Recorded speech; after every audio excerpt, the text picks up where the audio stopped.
All right, I guess the first thing is that I am running for re-election, and I want to be re-elected because I think I have a number of things to offer to the school district and the school board, and there's a number of things I would like to continue to see progress on that I have instituted or worked on the board with. And I think with my background, I have a good way of working with people, and I just feel very strongly that this is something that, this job is really a very, very challenging job, but it is definitely one that is so important.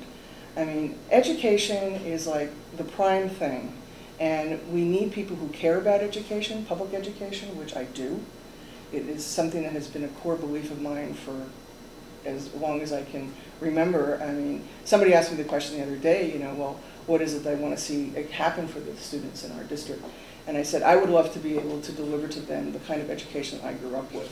And it was a public school education where we had an art specialist in every grade. We had a music specialist in every grade. We had librarians, and we didn't have to pay for play sports. There's just so many things that I think that our students and our community get short-shrifted in by the funding mechanisms, and which makes life really difficult to provide the level of service that I would like to see happen. And I think that in my time on the board, I've worked very hard to try and bring the community in fact, we've had the first time ever, we've had citizens participating in the budget process. It's a process that prior to my being on the board, I was told by the previous superintendent that there's only like maybe 2% of the budget that's discretionary anyway, and so, you know, there really was no point. And it's like, no, there is a point. People need to understand how our budget is created, what goes into it, what the restrictions are, and there's still a lot of lack of knowledge about that and how schools run.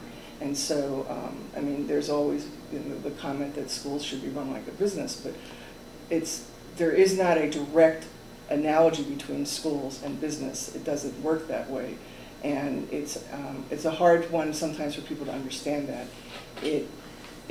You know, there are very few businesses that are required to take any person who wants a job the minute that they walk in the door and take them and let them work for them.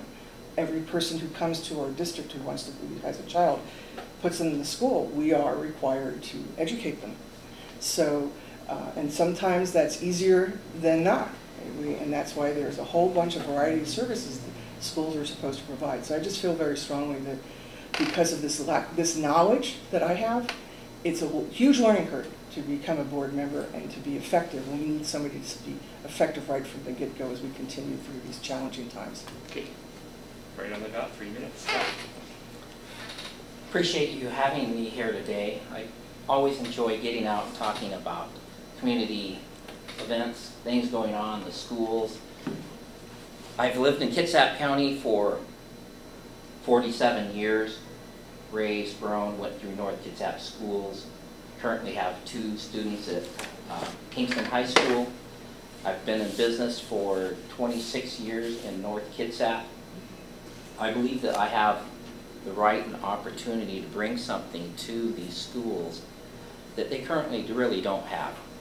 I am the person that deals with the students as they leave the school. We have had as many as 12 employees. We currently have 2. But I've had the opportunity to see a lot of young people that come in and where they're at and what kind of things that do they need to excel in business. And I think that mine is not too untypical in that the processes may be different, but they need the skills, they need the math, they need the English, they need the writing so that they can communicate, so that they can leave notes, so that they can quickly do arithmetic in their head, these basic skills that really are essential to what I do, and probably not too different for an auto mechanic or a carpenter or any kind of those skilled trades that we have. As you look at the budget, I think that we're a little bit behind the curve on dealing with the budget crisis.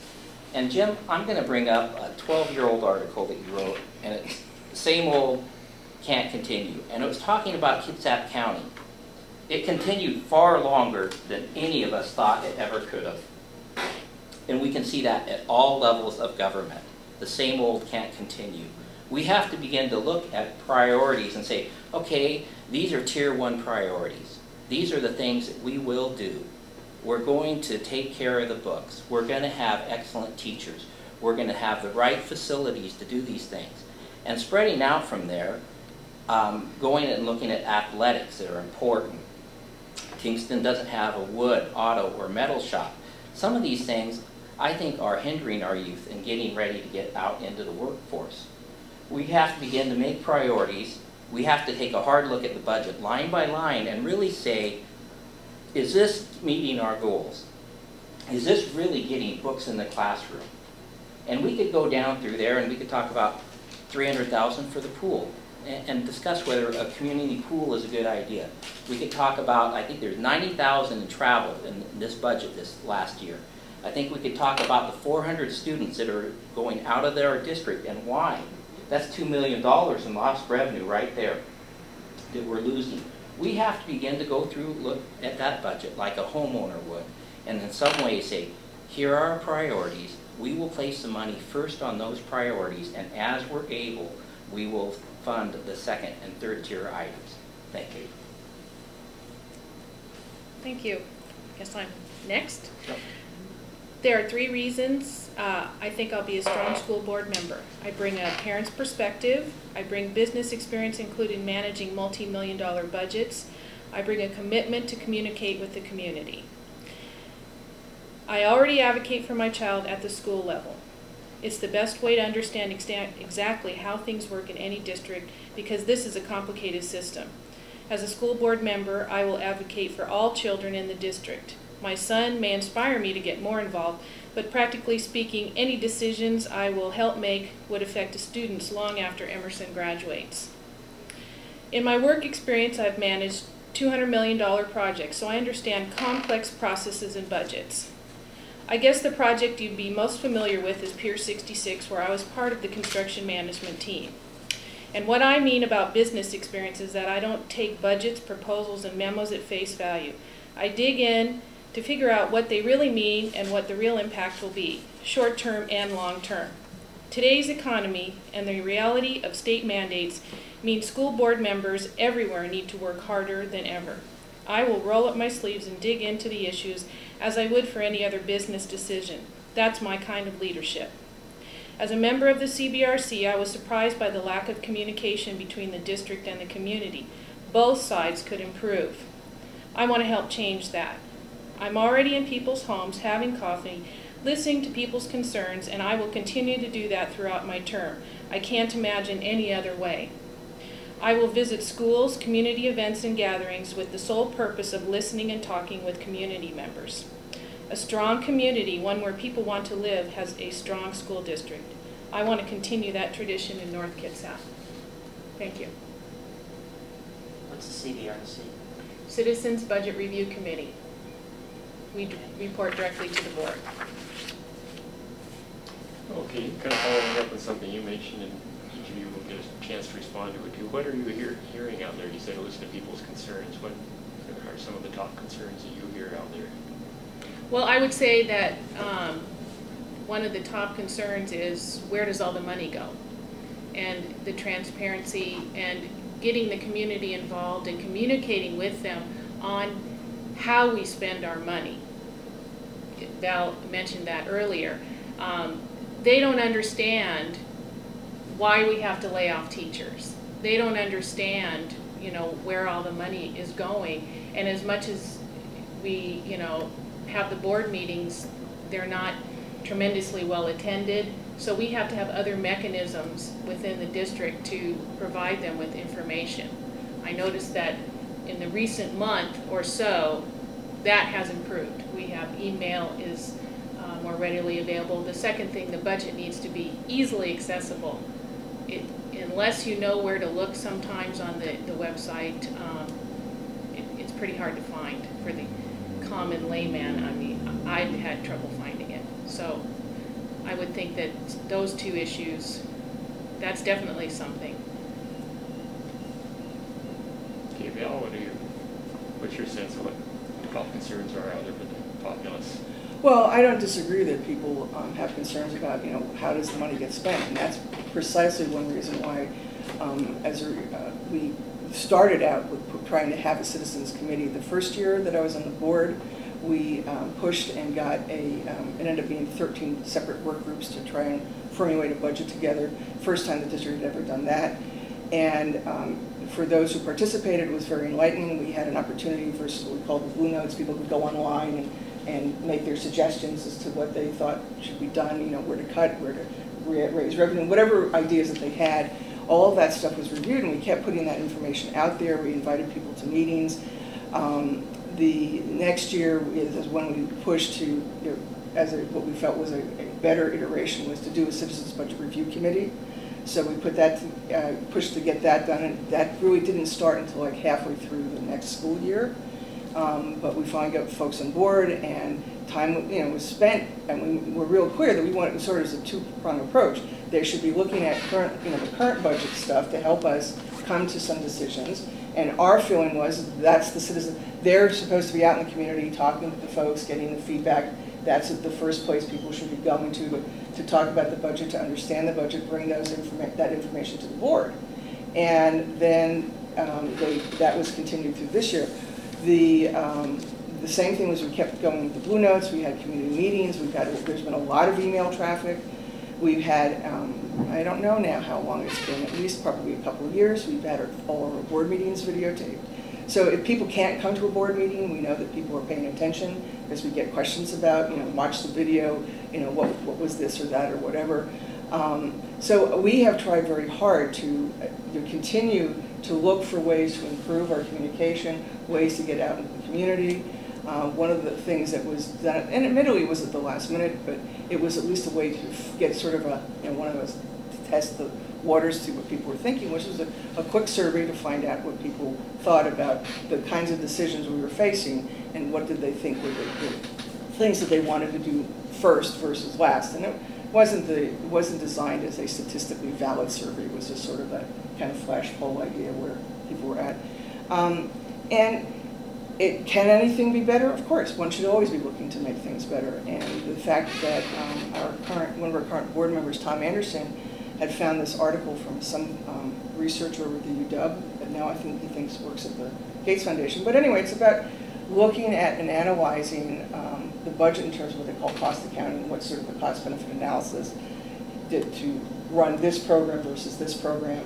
And to get that data and information in place is going to take time. But I've already had, as a result of what I said at the last board meeting, somebody calling me up and saying, Val, I want to help out. What can I do? And who has a CPA background? So it's like, so clearly there's been, that's a way to create a budget that becomes much more understandable and people can see where the money's going. What do you sense what the people are concerned about out there? Well, I think as a candidate, as a person, you always try to back up and say, if you talk to an elementary student's mom, or you talk to a high school student's dad, or the different demographics that you're going to run into, you're going to get some different answers. Largely, or more, what I see is at the high school level, and the perspective that I see there. But I think everyone is concerned about the budget. Everybody knows that all governments are facing hard times right now. Hard choices are going to be made. You're probably going to, at some point, offend some of your constituents, no matter what you choose. But I think trying to make good choices, understand where the budget is. I think people don't necessarily understand, okay, we got some money from the federal government for health, and we just can't use that for books, and all those line items that go through like that. But I think doing a better job of explaining some of them type things. I think that there are some people that are concerned about waste in the budget. I know I've talked to a number of them. The school district bought a Prius of the buses and spent an extra $85,000 to do this. And that concerns me. It concerns them because that's 2 elementary positions that we lost there. I think if you go back a ways, some of this is water under the bridge, but how about let's build a high school on a wetland Nike site? This doesn't make any sense to me. We have better options, but going forward, we have to look at these decisions that are made and say, we're not going to do that. It's back to what level is this money going to? Is this going to books and things? But I think people are concerned. I think they're looking at their budget. I think that people are concerned about excellence, about, is our school really pursuing excellence? When the kids walk down the high school, is there an attitude of respect and those kind of things that go with excellence? The kind of things that we say, okay, that's part of the community. And I think that we can do better there. Leadership starts at the top, and I think people are looking for somebody that's going to say, we want excellence in the classroom, and we want to support those teachers that need that. Okay, what qualities do you think should be most important when you're selecting a new superintendent? What qualities should the new superintendent have, and what measures do you think the board should put in place to measure, how well the superintendent is doing, the kind of job that you chosen or her to do? Val, you're going to go first. Oh, I get to do this because I'm the board current board. Okay. What I personally would like is somebody who truly understands that the relationship between the board and the superintendent is a partnership, not that the superintendent is the one who's in charge and gets to decide what information the board gets. Unfortunately, that seems to be a prevalent scenario in a lot of districts, that the information flows through a filter of the superintendent, and that doesn't work for me. Somebody who needs to be sensitive to the community, which is one reason why I want the community involved in the search process, because the community knows what they want, what's important to them, and we need to have somebody who can be sensitive to that.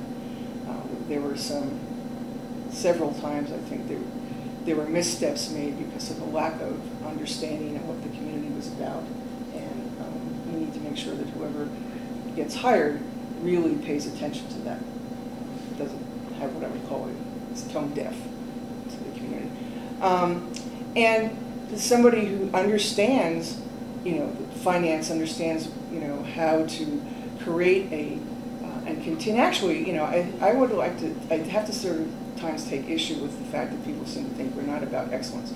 The district is about excellence. You can go down the list and see, all you have to do is go to one of the academic awards nights to see how many kids are getting scholarships to all of these various fine institutions in our country, Ivy League schools, the military academies. So we are producing kids, quality kids, and we have quality teachers. But to continue that tradition, to continue to look at, any organization worth their salt is always going to be looking to improve and to see what they can do better and how they can be more effective. And that kind of an approach and a sort of cooperative, participatory decision making is probably the biggest thing for me. Any specific criteria for measuring superintendent performance? That's a tough one because our district has favored the traditional model, which is the board tends to do it, as an entity and feeds back, as you know, from what's happened recently.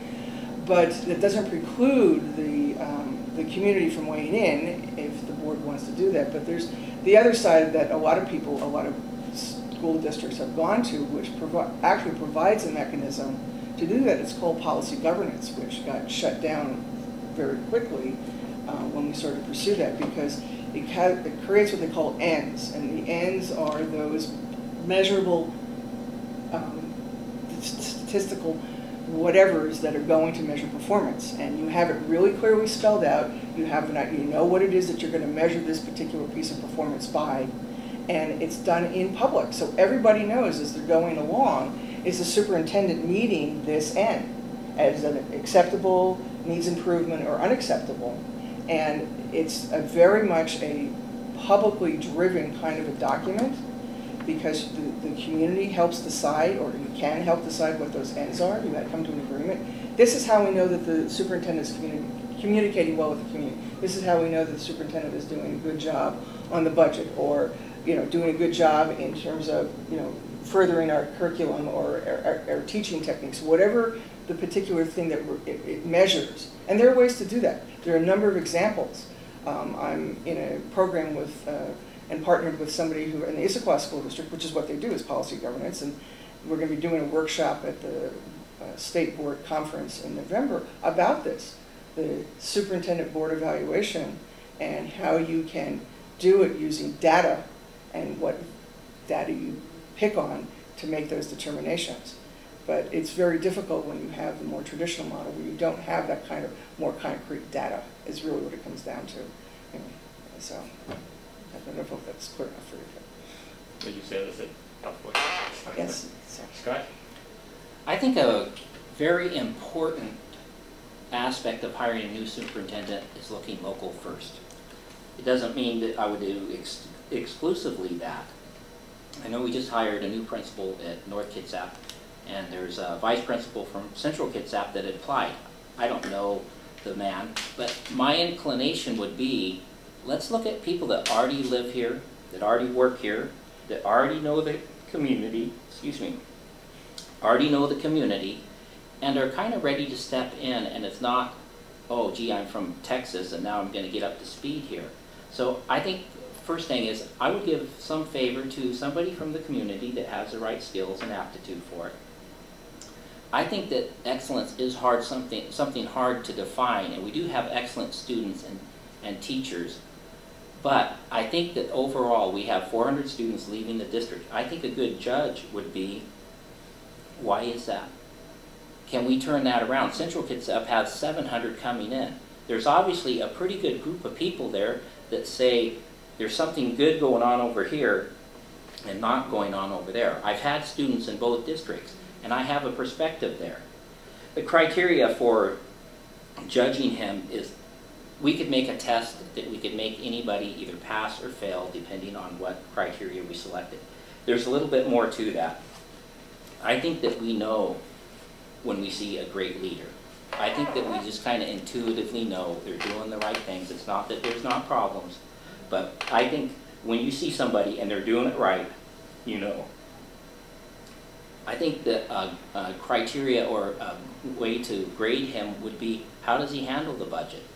I mean, currently, we've really let like 4 years go until we're down to the crisis point where we're saying, okay, now we're going to really deal with it. Now we got to get serious.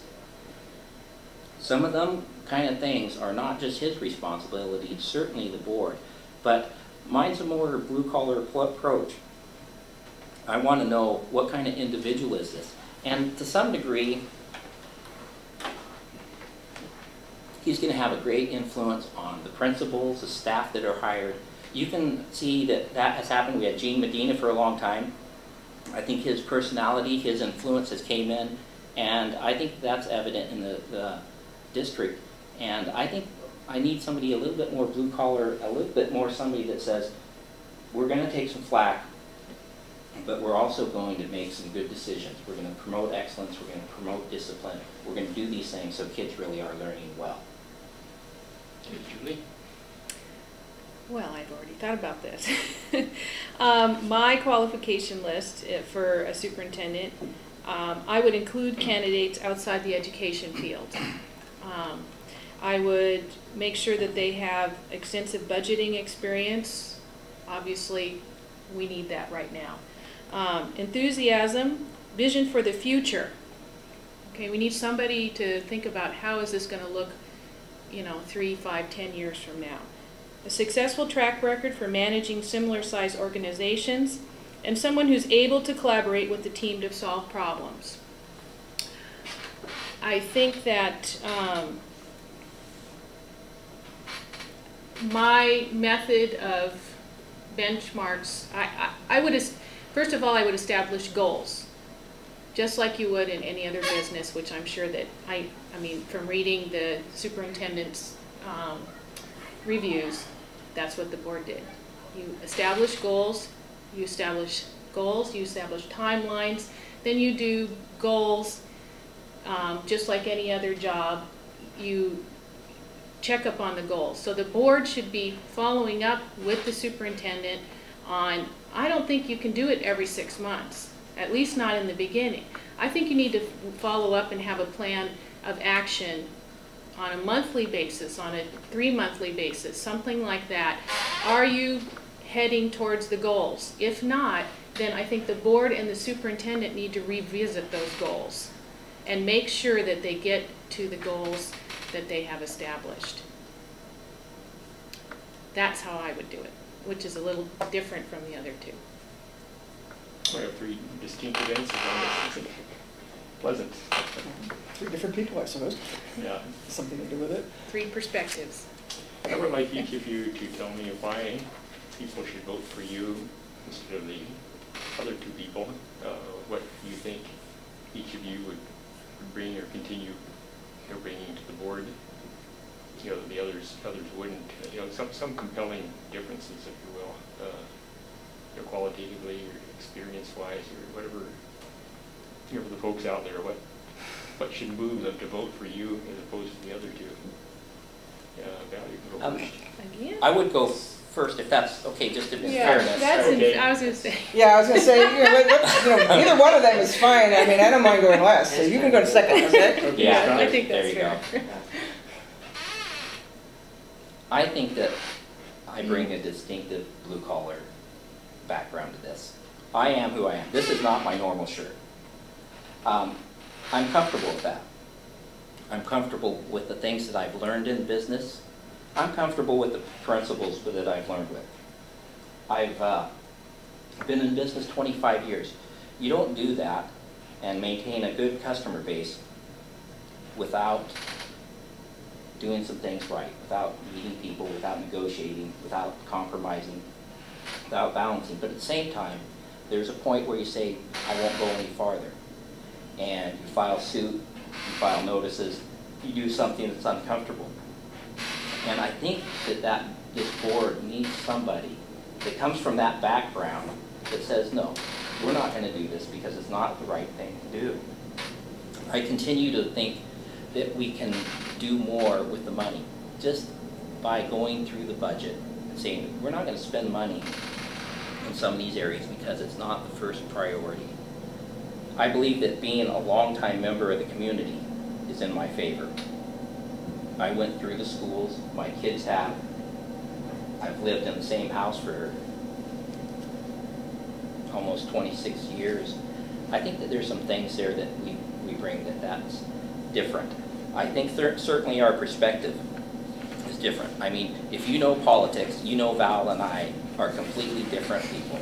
I mean, that's just the fact of who it is. If you followed politics in the last 10 years, you know where we come from politically.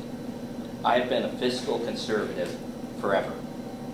When they were doing the downtown Bremerton thing and spending $600 million down here, I was in this room and I opposed that.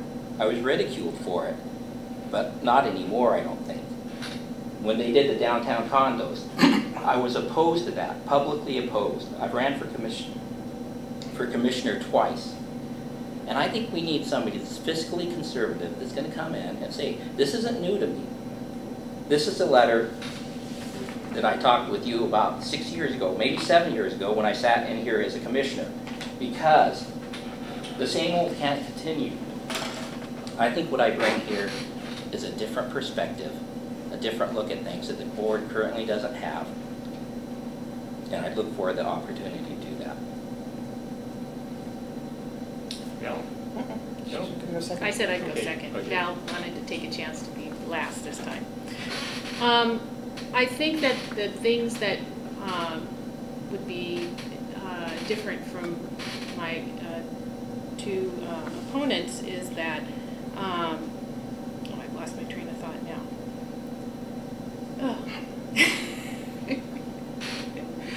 I have a perspective. We are a military family, and I've lived in numerous other school districts. And so I've seen how other school districts do things well, and I'd like to bring that to North Kitsap School District, specifically volunteering and things like that.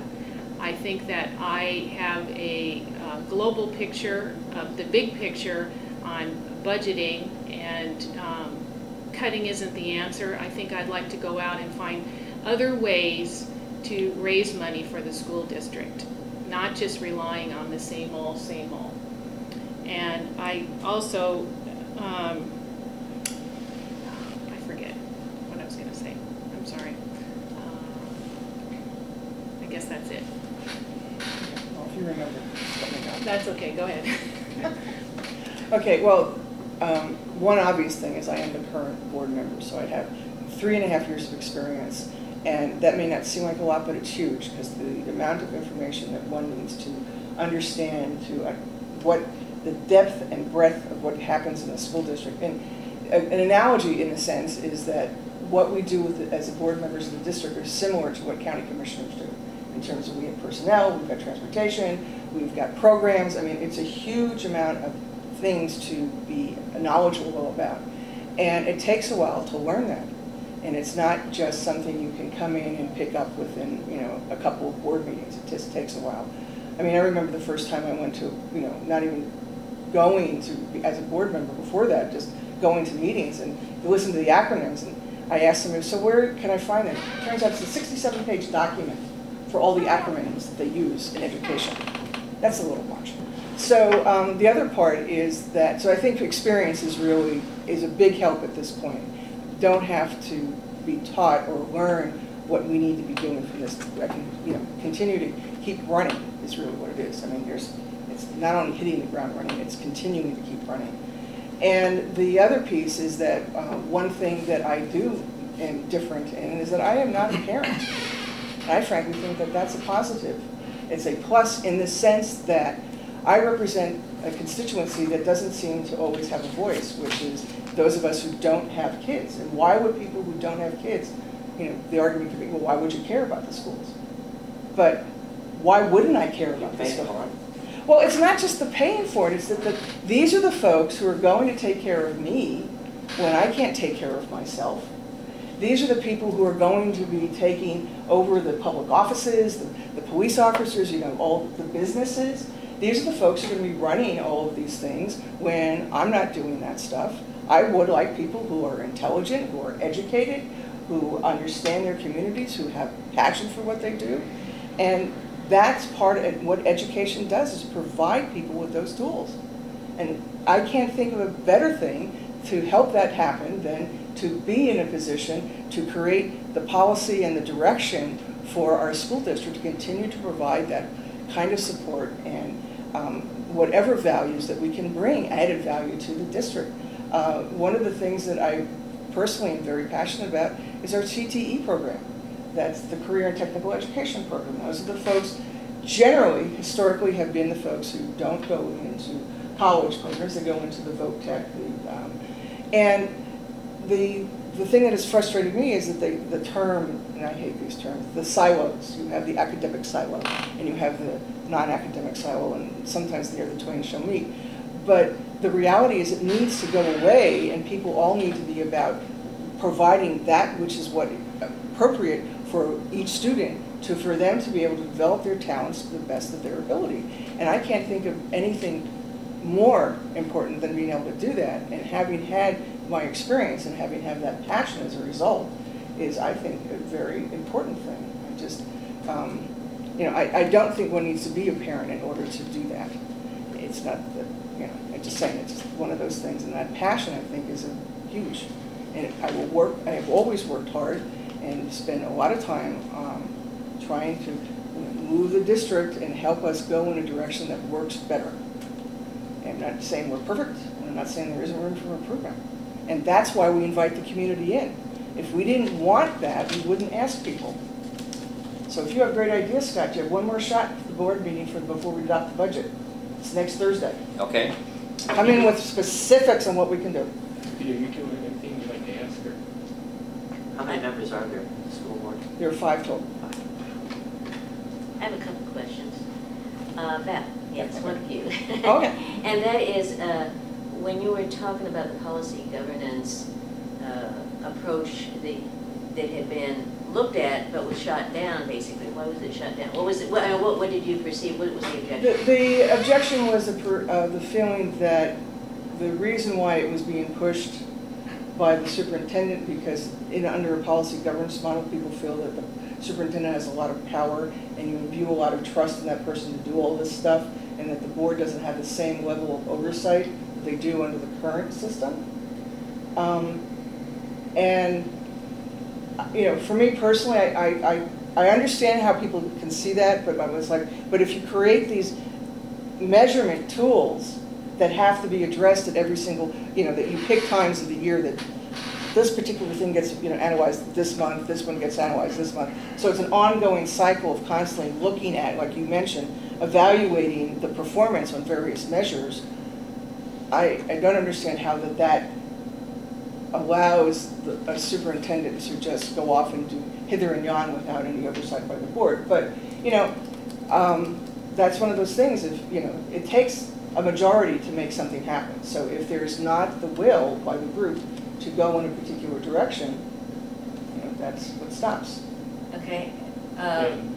Steve, did either of the other two, That was what I was going to ask, is how they reacted to that. I am certainly not as familiar with that particular style as Val is, but as the way that she described it, it sounds like more of a business model to me. And exactly what I had stated is that you set the goals ahead of time. And no boss sets a goal, we hope, and successfully, Scott probably knows it. No boss sets a goal and then just walks away and never checks back to see if you're getting to the end. If they do, they get to the end and you've lost money or you haven't made money. So you would set the goals. I would agree with the policy governance if it's setting the goals and checking back periodically, monthly, bi-monthly, every 3 months. Are we meeting those goals? Is the district, the administration, meeting those goals? And if they're not, what's wrong with the goals? Why aren't you meeting them? We should find out. The board should not wait for the superintendent to come to them. We should be chasing after him and saying, are you meeting these goals, and show me how, and if not, why? If it's not an achievable goal, then we need to modify our goals and not just wait, well, he never did it, he never did it. We don't want to do that. We don't want to be in that position. So that, I would agree with that if that's truly Policy governance. the way that I understand. Okay. I might understand that a little bit different. It seems like to me that there is an ongoing, you'd say, cycle of leaders that are not taking their whole responsibility. If you look at county commissioners, they've transferred a lot of the responsibility to staff, to administrators, and those kind of things. I'm not in favor of that. I think the closer that the people are to the citizens and the leadership, the better our systems will be, in this case being the schools. I'm not in favor of giving the superintendent more authority and more power. I believe that this system would do that. We can certainly always look at setting goals, looking at priorities and things, and evaluating those without changing our policy. Okay. And another hopefully quick question. Scott, you were talking particularly about priorities. I think, you were emphasizing prioritizing and first things first. What are first things for you? Well, I think first things are we get books, the things needed in the classroom, the teacher salaries, and we focus on the core of curriculum. You look at math, you look at English, social studies. You look at these things and say, okay, these are where our dollars should go first. Now, I'm a big sports advocate. I really think athletics are great. But if I look at what's going on there, I have to say, okay, I would put that after excellence in the classroom as far as those things. I think athletics brings in something in keeping kids motivated, keeping them in school, all kinds of good things there too. And we could look at shop classes. I mean, we talked about getting people ready for school or out of school. We don't have a wood, metal, or auto shop at Kingston High School. That just seems kind of weird to me. But if you want to look at getting back to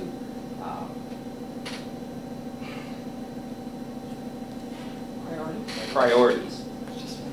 If you want to, yeah, thank you. If you want to get back to priorities, it's those things. Traditional classroom teaching that gave us the education system that we've had in the past. And some of these things seem more basic. I mean, we've been teaching math for 2,000 years, and we keep getting the wrong textbooks. We keep getting the wrong program. There's gaps in it. At some point, we have to say, why is this happening? It can't be that tough. Responses on that? Well, so then Priorities. you would have supported the math book adoption? I think that the I'm math, saying. sure. Well, that's a political question. That's a fair one. But I think we have to look at the bigger picture. How did we get here? I understand the current math book is largely computer-based, which doesn't seem right to me. It's not my experience that this is a good way to learn math. We don't have enough, we're buying enough math books to have all the students have it. We're also transferring half of the debt till next year. I think before we got to this crisis point where the state's breathing down our neck, we should have dealt with the problem sooner. But my initial response is I don't think I would have bought the new math books. Those are the challenges. I mean, you have, is it staff, is it textbooks? You know, when you have staff coming in and telling you that your textbooks, they're falling apart, they're bad questions, they have wrong answers, they don't make sense. You know, they are creating over $45,000 worth of copying just to augment what they currently do in the classroom. So by buying the textbooks, we will basically amortize that out over the 8 years, and it will pay for itself just in saving copies. That's assuming your cost for copying doesn't go up. So it's, you know, there are a lot of things that go on. That why would that come into the conversation? But it does. That's where we're at. We have to really be looking at all of those sorts of things, and it is a challenge. And the thing about a K through 12 math adoption is it affects every kid in the school district. Whereas if you hire back 1 or 2 teachers, you only affect 1 or 2 schools. So it is a balancing act, and I don't like being in the position to have to pick one over the other, frankly. I mean, it would be nice if we had the funding that we wouldn't have to make those choices. Do you have any more in terms of priorities or? No, I think it's difficult on the CBRC. We had the same debate. What do we pick? Do we eliminate maintenance completely and then lose the state funding? Do we eliminate transportation and keep the teachers? Do we, you know, so it was a balancing act. There were many things that, you know, I didn't want to eliminate counselors. I mean, I have personal, it's always about what has your personal experience been in the classroom with your child, with your friends' children. And so, you know, there's a lot of things that none of us as parents and community members wanted to eliminate. So what we went for most of the time, well, not necessarily, but take a portion of that. You know, okay, just minimize it by 10%. Because you don't want to eliminate all the counselors in all the schools. You don't want to eliminate all the maintenance. So my priorities are teachers in the classroom, but that has to be, you know, looked at in conjunction with all the other things that you have to do, maintenance, and, you know, and that kind of thing. It sounds like something that nobody cares about, but if you don't do it, then you lose state funding and your buildings cost more later on. So it is a balancing act. I mean, the reality is we are required to do a certain level of maintenance now by state law. Right. And if we don't, then when we go out to build stuff, we will not be able to get state matching funds. And that's huge. So, and that needs to be communicated to our community. We didn't know those facts until we had someone tell us that. And just so you know, that's fairly new. It's like within the last year. Right. You know, and this has been part of it, is a constant moving target of how much money we have, or don't have, rather, and what the state's going to do next. You're saying the state did not give you the money that's needed to perform the maintenance they mandated? Well, the state just doesn't give us the money, period. I mean, when they come back in December, you know, of last year and come back and say, oh, you know that money you had budgeted for January through June? Guess what? It's coming back to us. And you know that those salaries that we've already agreed that you were going to pay for your teachers and administrators? Well, guess what? You can do that, but we're not going to give you all that we said we were going to give you for that. But they've done that in every area. Lunches, I mean, every single thing across the board. And the maintenance dilemma becomes pretty critical, because if you don't maintain your properties to a certain standard, they will not give you funding in the future. So then when you're trying to look forward, you say, well, you know, we can't do that because in 5 years we won't get that money that we will need. So there's a lot of issues going on behind that. Yeah. I asked because I didn't know how you would react. Let's just punch that button, right? You know, it's interesting at the state level. State budget is up, I think, $1.8 billion. The cuts that they've made, like 43% of them are in K-12. They are constitutionally mandated to amply provide or abundantly provide for primary education, and they continue to fail to do that, and it's okay. I mean, I think as a board member, I would support the board making some resolutions, meeting with our representatives, with our congressmen and different things, and saying, what's the deal here? Stop giving us mandates. Let us spend the money wisely in our district. Don't cut our funds. Do what you're constitutionally mandated to do. I don't hear much conversation about that. I mean, we really should have, you know, our representatives and senators and everything else in here and saying, why do you continue to add burdens without the money? Do I have time to respond to that one? Depends. Okay. Actually, our district was one of the charter members, for lack of a better word, for the News lawsuit, the one that took the state to court and was now appealed to the state Supreme Court, and we're waiting for that decision, that basically said you're supposed to amply fund, it's the paramount duty, and kind of goes through that whole sentence that, you know, and they just pinged on every single thing. And if you haven't had a chance to watch I couldn't get down to Olympia, so I watched on TVW the court arguments. It's fascinating. As far as the state's concerned, they have given us all the money that we need to do everything we're supposed to do. And because they define full funding by if we have a program and we give you the money for that program, that's all we need to do. And it doesn't matter that you have all these other obligations. And in fact, on the WASDA, the Washington State School Directors Association, the statewide board, school board members, has had part of their, you know, standing platform to stop unfunded mandates. The problem that the legislators run into is that every single mandate that has come through is somebody's personal issue that they have brought forth, and every time they try to pull one off the books, there's a constituency that comes down and, you know, gets wound up and says you can't do that, so it falls away. So out of, like, you know, 100 and some odd, they're lucky if they whittle down 3 or 4. So we are constantly, and they did it again. Every year we tell them no, our legislators know that, and it's a matter of getting everybody else to agree. I mean, 2 or 3 legislators from, you know, we're in the 23rd, so we have 2, you know, representatives and 1 state senator. They do not a majority make in either of their respective houses, so their challenge is to get enough people to agree with them, and that's the bigger issue, is can you get enough people to agree to do what needs to be done. And the attorney for the News lawsuit has made the point many times, is that actually the state has the funding, has the funds to fully amply fund education in the state. But if it does that, it means all the other things don't get their funding. And there are a lot of those other things that there are very strong constituencies for. What that priority issue Scott was talking about, effectively jumps to the state level in terms of priorities, whether education is it. Right, well, and that's it. They say, I mean, it's in the state constitution, it's supposed to be the #1 priority.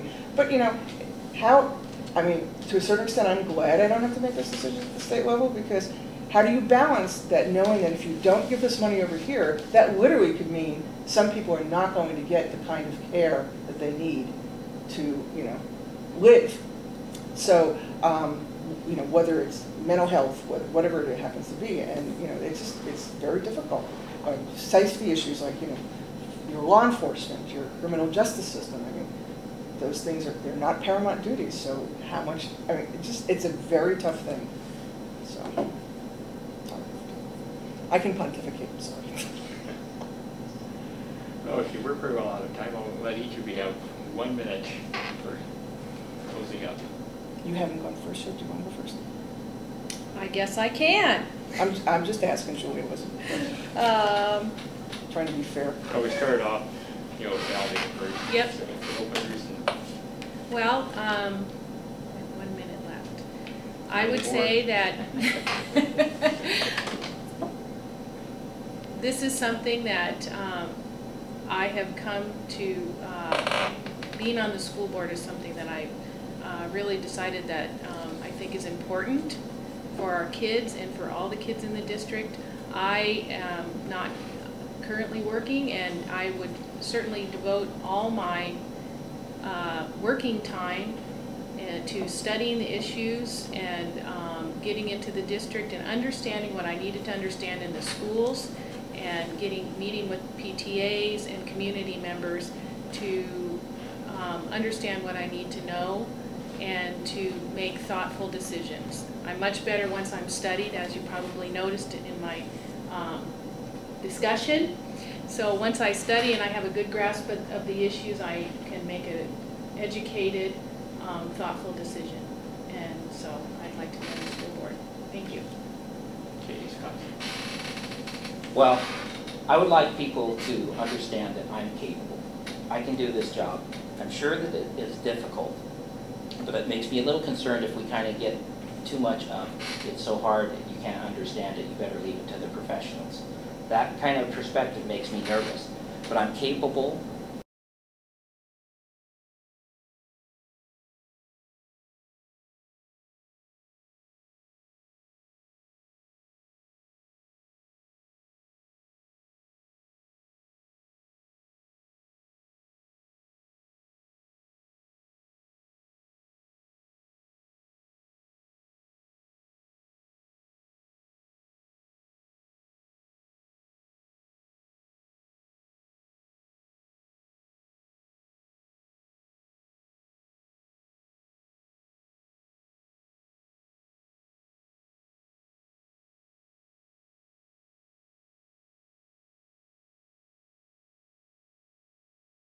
Constantly about that.